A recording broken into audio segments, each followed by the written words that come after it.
Morning, brothers in Christ.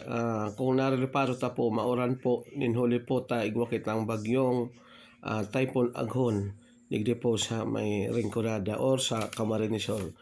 Pero po iniba ko po ining ulang, na di kayo may igdi sa may binyo, tangon yan pong aldaw ang renewal course for the extraordinary ministry of Holy Communion, the Asherets and Collectors and Lectors. Digdi po sa may Iriga Sports Complex, Iriga, Camarines Sur. Ang sa indong lingkod po, maaga yun na po ako digdi sa may compound kan City Hall kan Iriga City. So kung napapansin ta po, igwa na pong mga nakaparada digdi sa may labi kaining Coliseum. So hiling ta po sa laog.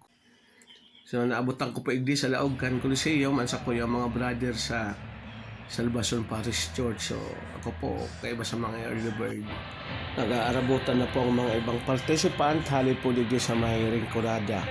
So gabos po mga simbahan digdi sa Rinconada, nagtipon-tipon digdi po sa may sports complex kan Iriga. So sa to yung programa ko niyan, pupunan po nin worship, praising song, tapos ko magkakaigwa nin welcome address.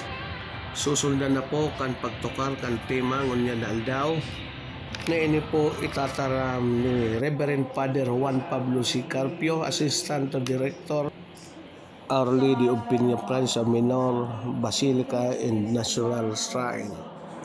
Ang tema po, Siyempre La Reina, pamanang banal at tamanon, padayanon, asin panakupon. Bago po nagtapos ang programa, nag-igwa po nin Eucharistic Celebration. Yeno TV! Sa laog po kan misa, inapod ang gabos para sa pag-ako kan panuga kan paglingkod nin mga ministro kan liturgia.